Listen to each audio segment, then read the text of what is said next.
ദ്രോണാചാര്യൻ ഹിന്ദു മഹാകാവ്യമായ മഹാഭാരതത്തിലെ പ്രശസ്തനായ ഗുരുവും യോദ്ധാവുമാണ്. ഒരുനാൾ കൗരവരുടെയും പാണ്ഡവരുടെയും ഗുരുവായ ദ്രോണാചാര്യൻ തന്റെ ശിഷ്യന്മാരുടെ ധനുർവേദശേഷി പരിശോധിക്കാനായി തീരുമാനിച്ചു. അതിനായി അദ്ദേഹം മരം കൊണ്ടുണ്ടാക്കിയ പക്ഷിയെ എടുത്ത് ഒരു മരത്തിന്റെ കൊമ്പിൽ വച്ചു. എല്ലാ ശിഷ്യന്മാരെയും ഒത്തുചേർത്ത് ദ്രോണാചാര്യൻ പറഞ്ഞു, നോക്കൂ മക്കളെ, അകലെ ആ മരത്തിൽ ഒരു പക്ഷിയിരിക്കുന്നു. അവന്റെ കണ്ണിലേക്ക് മാത്രമാണ് നിങ്ങൾ അമ്പെയ്യേണ്ടത്. നിങ്ങൾ തയ്യാറാണോ? എല്ലാവരും ഗുരുവിനെ അംഗീകരിച്ചു.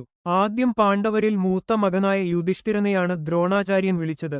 യുധിഷ്ഠിരൻ അമ്പെയ്യാൻ തയ്യാറായി. ആചാര്യൻ അവനോട് ചോദിച്ചു, കുന്തിപുത്ര, നീ ഇപ്പോൾ എന്താണ് കാണുന്നത്?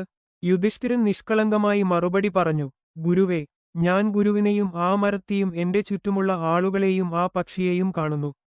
ദ്രോണാചാര്യൻ അവനോട് പറഞ്ഞു, പക്ഷിയുടെ കണ്ണിലേക്ക് ലക്ഷ്യം വെക്കാൻ ശ്രമിക്കുന്നത് ഉപേക്ഷിച്ച് വശത്തേക്ക് മാറി നിൽക്കൂ. ദ്രോണാചാര്യൻ ദുര്യോധനനെയും ഭീമനെയും നകുലനെയും സഹദേവനെയും മറ്റു നിരവധി ശിഷ്യരെയും വിളിച്ചു ഇതേ ചോദ്യം ആവർത്തിച്ചു. അവരെല്ലാം യുധിഷ്ഠിരൻ തന്ന മറുപടിയാണ് നൽകിയത്. ദ്രോണാചാര്യൻ അവരെയെല്ലാം പിൻവശത്തേക്ക് നീക്കി. അവരിലുള്ള ഏകാഗ്രത വളരെ അപര്യാപ്തമാണ് എന്ന് അവന് മനസ്സിലായി. ഇത്തരമൊരു ഏകാഗ്രയോടെ അവർ ലക്ഷ്യം നേടുകയില്ലെന്ന് അദ്ദേഹത്തിനറിയാമായിരുന്നു.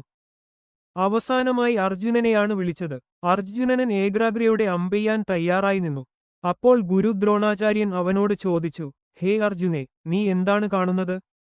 അർജുനൻ മറുപടിയായി പറഞ്ഞു, ഈ നിമിഷം എനിക്ക് പക്ഷിയുടെ കണ്ണുതന്നെയാണ് ദൃശ്യമാകുന്നത്. ആചാര്യൻ വീണ്ടും ചോദിച്ചു, പക്ഷിയും മരവും നിന്റെ ചുറ്റുമുള്ള ആളുകളും നീ കാണുന്നില്ലേ?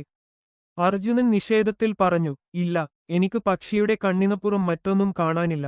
അർജുനന്റെ മറുപടി കേട്ട ദ്രോണാചാര്യൻ ചിരിച്ചുകൊണ്ട് അർജുനനോട് അമ്പെയ്യുവാൻ പറഞ്ഞു. അർജുനൻ തൊടുത്ത അമ്പ് ആ പക്ഷിയുടെ കണ്ണിൽ തുളച്ചുകയറി. ഗുരു അഭിമാനത്തോടെ പറഞ്ഞു, അർജുനൻ ലക്ഷ്യത്തിൽ മാത്രം ശ്രദ്ധിച്ചതിനാൽ വിജയിച്ചു. ഓർക്കുക, ഒറ്റ ലക്ഷ്യത്തിലേക്ക് മാത്രം നോക്കുക.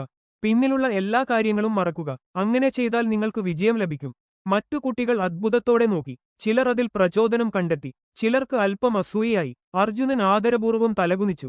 ഈ കഥയിൽ നിന്ന് കുട്ടികൾ മനസ്സിലാക്കേണ്ടത് എന്തെന്നാൽ വിനോദത്തിനായി ഏറെ വഴികളുണ്ട്, പക്ഷേ വിജയിക്കണമെങ്കിൽ പഠനത്തിൽ ശ്രദ്ധ ചെലുത്തുകയും മൊബൈൽ പോലെയുള്ള ഉപകരണങ്ങളിൽ നിന്നും അകലം പാലിക്കുകയും വേണം.